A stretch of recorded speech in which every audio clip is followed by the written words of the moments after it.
Hari ini lebih jelek daripada hari kemarin, atau tahun yang akan datang lebih jelek daripada tahun yang kemarin. Tidak ada peningkatan, malah ada kemerosotan. Maka mereka termasuk orang-orang yang mendapatkan kecelakaan. Maka mudah-mudahan kita tergolong umat atau hamba yang mendapatkan robihun, keberuntungan yang diberikan, dikaruniakan oleh Allah Subhanahu wa Ta'ala. Amin, amin ya rabbal alamin. Hadirin yang mengharap Allah Subhanahu wa Ta'ala, kita hidup di atas dunia ini sangat mengharapkan yang namanya barokah dalam hidup kita. Karena dengan barokah ini ziyadatul khair, barokah itu bertambahnya kebaikan. Dengan adanya barokah dalam hidup kita, maka bertambah peningkatan dalam kehidupan kita. Kita ingin rumah tangga kita ada barokahnya. Kita ingin pekerjaan kita ada barokahnya. Malah kita kepingin negeri kita, bangsa kita ini dicurahkan barokah oleh Allah Subhanahu wa Ta'ala.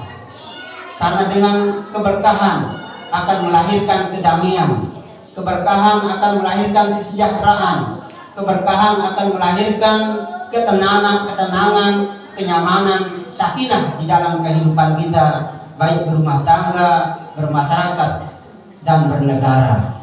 Maka barokah ini sangat-sangat kita harapkan. Maka mudah-mudahan tahun 1446 Hijriah yang kita sudah masuki ini, Allah Subhanahu wa Ta'ala mencurahkan barokah kepada kita semua. Amin, amin ya rabbal alamin. Barokah ini ulama kita mengatakan al barokah kullu ma tuzidukum fit ta'ah.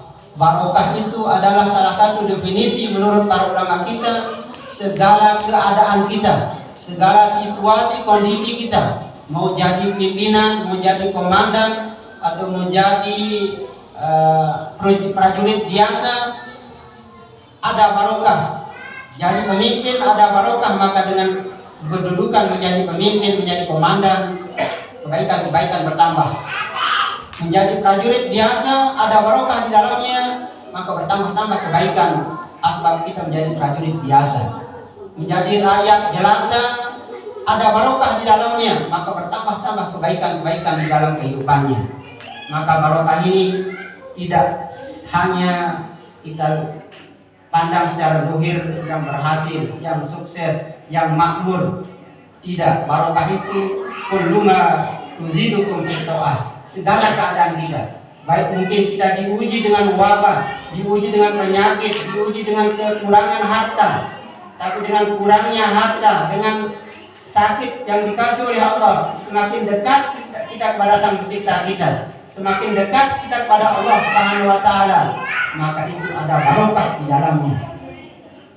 Dikasih kita kekayaan, dikasih kita pangkat jabatan, dengan pangkat, dengan harta itu kita semakin dekat pada Sang Pencipta kita, maka dalam pangkat itu, dalam harta itu ada keberkahan, makin barokah. Sangat-sangat kita harapkan. Mudah-mudahan rumah tangga kita masing-masing diberkahi oleh Allah Subhanahu wa Ta'ala, masyarakat kita, tempat kita dicurahkan barokah oleh Allah Subhanahu wa Ta'ala, lebih-lebih negeri kita dari Sabang sampai Merauke, mudah-mudahan diturunkan barokah oleh Allah Subhanahu wa Ta'ala. Maka mudah-mudahan dengan ramainya, banyaknya di masing-masing tempat umat Islam melaksanakan peringatan tahun baru Islam, maka mudah-mudahan mengawali tahun ini dengan kebaikan, sehingga di dalam tahun itu dicurahkan kebaikan, keberkahan oleh Allah Subhanahu wa Ta'ala. Maka pada kesempatan ini, inti dari penyampaian saya yang singkat ini, karena dikasih batas tadi sampai masuk sholat isya, yaitu bagaimana caranya kita mendatangkan barokah untuk diri kita, keluarga kita, negeri kita. Maka salah satu penjelasan para ulama kita bersumber dari hadis dan Al-Quranul Karim, yaitu yang pertama, Allah Subhanahu wa Ta'ala menjanjikan di dalam Al-Quran untuk mendatangkan barokah di negeri kita. Allah menjelaskan dalam Al-Quran surat Al-A'raf ayat 96. Bismillahirrahmanirrahim. Walau anna ahlal qura amanu wattaqau la fatahna alaihim barakatim minas samai wal ardh walakin kazzabu fa akhaznahum bima kanu yaksibun, firman Allah. Yang artinya seandainya sekiranya penduduk bumi ini semuanya beriman, percaya kepada Allah Sang Pencipta, lalu dia bertakwa kepada Allah, la fatahna alaihim barakatin minas sama. Allah Subhanahu wa taala janjikan akan diturunkan barokah dari langit, dikeluarkan barokah dari bumi. Masya Allah. Walakin kadzabu fa akhadnahum bima kanu yaksibun, firman Allah. Akan tetapi banyak manusia ingkar, banyak manusia melanggar apa yang diperintahkan oleh Allah Subhanahu wa taala. Diperintahkan sholat, tidak laksanakan sholat.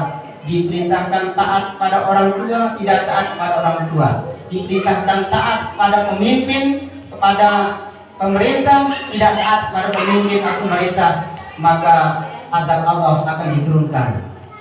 Maka tidak heran kita, negeri kita ini, masya Allah. Kami mudah-mudahan kita berdoa, kita optimis, mudah-mudahan negeri kita ke depannya, yaitu presiden baru, presiden yang gagah berani, yaitu mudah-mudahan negeri kita ini ke depannya dicurahkan barokah oleh Allah Subhanahu wa taala. Tapi ingat wahai hadirin jamaah yang harap untuk Allah Subhanahu wa taala, Allah menjanjikan, kita garis bawahi, yaitu Allah menjanjikan, Allah memberikan ancaman. Wa man a'rada an zikri fa inna lahu ma'isatan danka wa nahsuruhu yaumal qiyamati a'ma. Al-Qur'an surat Toha ayat 124. Barang siapa berpaling dari peringatanku, firman Allah, yaitu tadi melanggar perintah Allah, tidak melaksanakan perintah Allah, malah dia kerjakan apa yang dilarang oleh Allah, ma'isatan danka, akan memberikan kehidupan yang penuh dengan kegelisahan, kehidupan yang penuh kekhawatiran. Sekalipun mungkin harta bertumpuk, harta berlimpah, kedudukan jabatan dia pegang, tapi manakala dia jauh dari perintah Allah, kekhawatiran, kegelisahan hidup akan menghinggapinya. Hadirin yang mengharap Allah Subhanahu wa taala. Yang kedua, cara memikat atau mendatangkan barokah dalam kehidupan kita, yaitu pertahankan kejujuran. Manakala rumah tangga dilandasi dengan kejujuran, maka akan mendatangkan rumah tangga bahagia, sakinah, mawaddah, dicurahkan barokah oleh Allah Subhanahu wa taala. Negeri yang penduduknya mempertahankan kejujuran, yuslih lakum a'malakum, janji Allah, maka negeri itu akan diberikan perbaikan-perbaikan. Masyarakatnya akan diperbaiki oleh Allah sendiri. Manakala penduduknya krisis kejujuran, maka dengan sendirinya keburukan-keburukan akan lahir. Kalau keburukan sudah lahir, barokah dicabut oleh Allah Subhanahu wa taala. Yang ketiga, yaitu untuk mendapatkan barokah dalam hidup kita, yaitu kita taat pada orang-orang tua kita. Orang tua kita dalam agama Islam, yaitu dua orang tua kita yang melahirkan kita, guru-guru kita, mungkin berapa guru kita, semuanya orang tua kita. Baik dari guru kita sejak TK sampai seterusnya, itu semua orang tua kita. Yang ketiga, orang tua kita, mertua kita, orang yang kasih kita pasangan hidup kita. Hadirin yang mengharap kepada Allah Subhanahu wa taala, untuk mendapatkan barokah, guru kami ada menyebut sebuah nazom, pantun bahasa Indonesia. Beliau mengatakan, wahai saudara, kalau mau mendapatkan barokah, kalau saudara ingin mendapatkan ilmu barokah, hidup yang berkah, saya bacakan nazomnya. Lupa saya kalau tidak dimasukkan.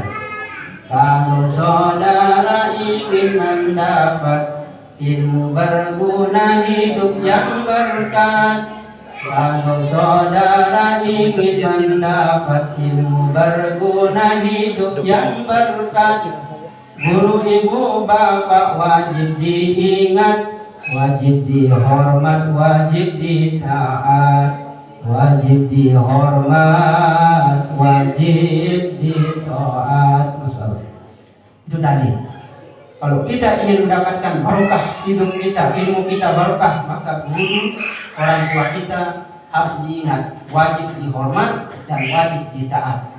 Lanjutannya, kalau durhaka kepada orang tua dan guru, di banyak soal banyak keliru, Ahlaknya rusak, jasmaninya pilu, terkadang hidupnya haram melulu, terkadang hidupnya haram melulu. Itu dari akibatnya. Kalau kita tidak taat ingkar pada orang tua kita sama guru kita, maka dijelaskan dalam sebuah kitab, kecewa orang tua kita, kecewa guru kita, maka akibatnya dalam kehidupan kita banyak masalah yang tidak bisa kita selesaikan. Kita akan menemukan masalah-masalah yang enteng, tapi kita tidak bisa menyikapinya. Itu semua akibat kita mengecewakan orang tua kita, menyewakan guru-guru kita, dan seterusnya. Hadirin yang mengharap Allah Subhanahu wa Ta'ala. Itu yang ketiga. Yang terakhir, yaitu supaya negeri kita ini barokah, dilimpahkan oleh Allah Subhanahu wa Ta'ala. Mungkin tahun kemarin sudah Allah datangkan azab, walaupun sekiranya mungkin saat ini didatangkan azab, tanda-tanda azab sudah didatangkan oleh Allah, mungkin kayak mau kiamat dunia ini. Tapi manakala penduduk bumi ini semuanya bertaubat, beristighfar, maka Allah Subhanahu wa Ta'ala kuasa mencabut itu tanda-tanda azab, sebagaimana dikisahkan dalam kisah umat Nabi Yunus alaihissalam. Karena umat Nabi Yunus ingkar kepada nabinya, kepada Allah, maka didatangkan tanda-tanda azab. Bumi ini masya Allah gelap gulita, angin kencang, masya Allah, sudah kayak kiamat. Orang kafir, ketua kepala sukunya mengajak anak semua penduduk kota Dinawa, mari kita bertaubat, beristighfar. Mereka jamaah beristighfar, bertaubat kepada Allah Subhanahu wa Ta'ala. Seketika itu Allah Subhanahu wa Ta'ala mencabut tanda-tanda azab yang sudah didatangkan. Bayangkan, bumi sudah dinaungi awan yang mengerikan. Asbab beristighfar, bertaubat kepada Allah Subhanahu wa Ta'ala, Allah membalikan itu tanda-tanda azab. Wa maka yang mu'adzibahum wa hum yastaghfirun, firman Allah. Allah Subhanahu wa Ta'ala tidak akan mendatangkan azabnya. Allah Subhanahu wa Ta'ala tidak akan mendatangkan yaitu akibat-akibat keburukan manusia itu manakala manusia itu senantiasa bertaubat dan beristighfar kepada Allah Subhanahu wa Ta'ala. Hadirin yang dirahmati Allah Subhanahu wa Ta'ala, mudah-mudahan kita semua diberikan taufik oleh Allah Subhanahu wa Ta'ala. Kedepannya kita berusaha, berniat menjadi hamba-hamba yang lebih baik ke depannya, sehingga kita tergolong hamba-hamba yang mendapatkan keberuntungan. Amin, amin ya rabbal alamin. Mungkin sekian yang bisa saya sampaikan tentang yaitu meriahkan satu Muharram atau tahun baru Islam. Mudah-mudahan apa yang saya sampaikan ada barokah dan manfaatnya. Sekian, assalamualaikum warahmatullahi wabarakatuh.